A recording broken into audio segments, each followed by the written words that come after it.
Cory Johnson is in the newsroom with the details behind a giant in the data protection field, Symantec.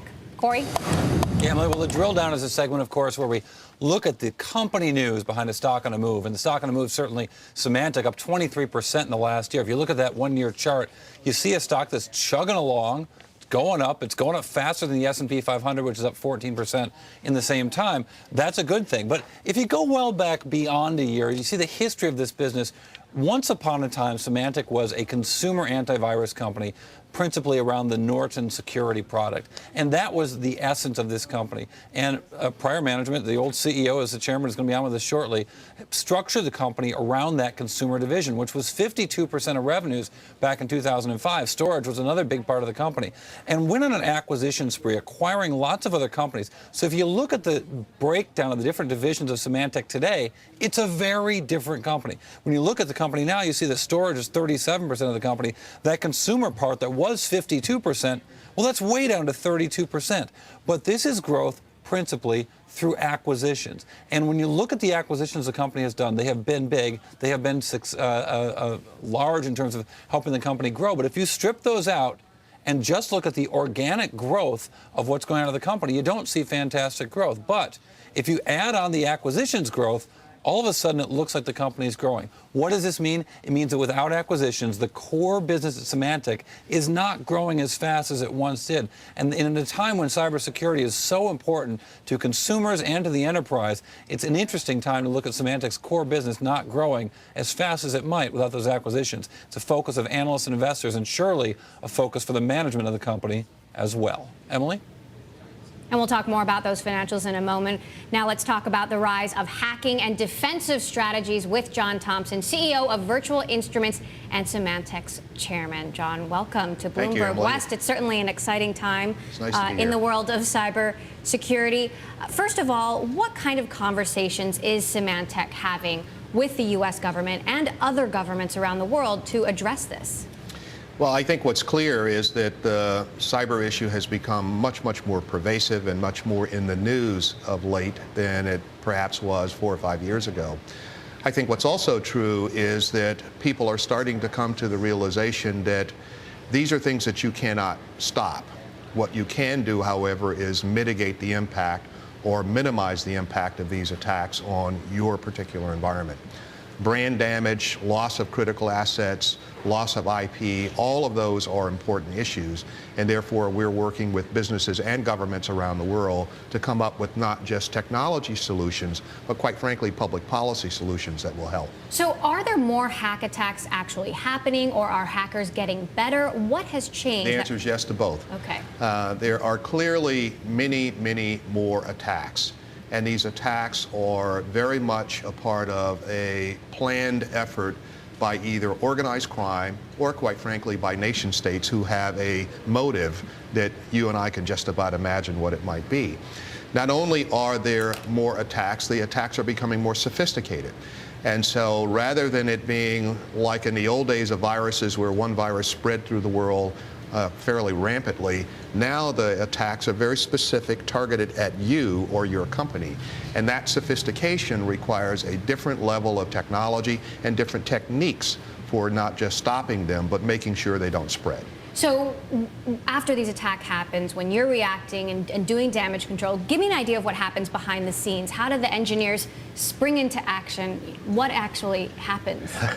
Well, I liken us to firefighters. Whenever the alarm goes off, wherever it is in the world, whatever time of the day it is, our guys jump on the pole, slide down, and get to their machines and get going.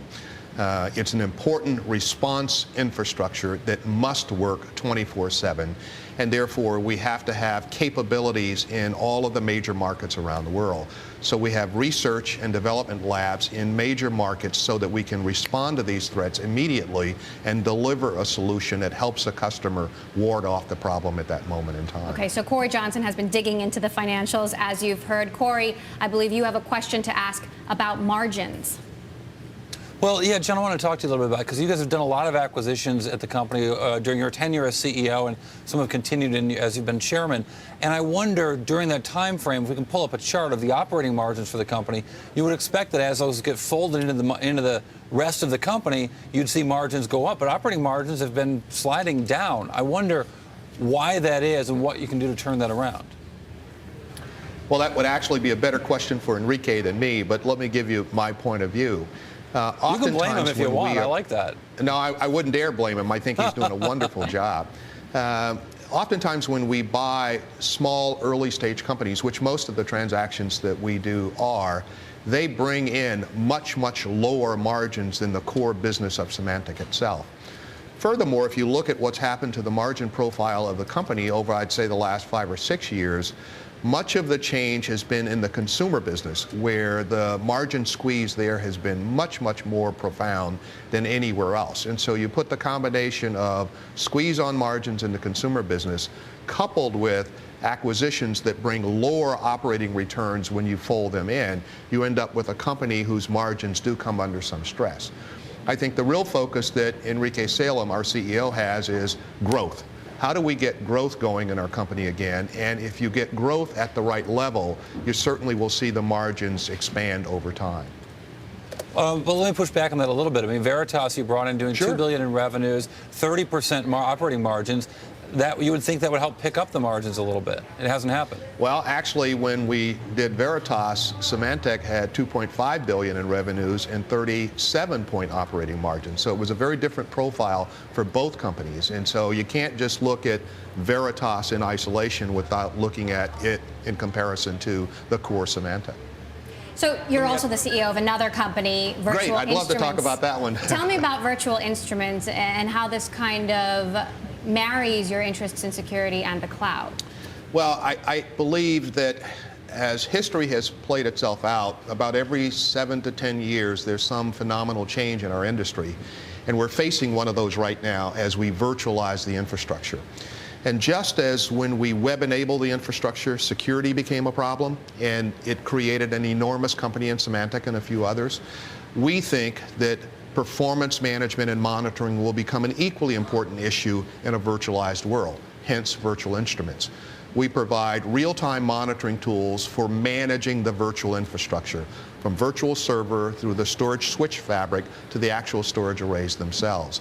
And so it's a very unique set of technologies and a very, very interesting company. I'm having a blast. I'm having an absolute ball. Interesting. We were actually speaking with Salesforce CEO Mark Benioff the other day, and he said that security in the cloud is now the seminal question these days with so much data moving into the Sure. cloud. John Thompson, chairman of Symantec, CEO of Virtual Instruments, thanks so much for joining us Thank you on very Bloomberg much. West.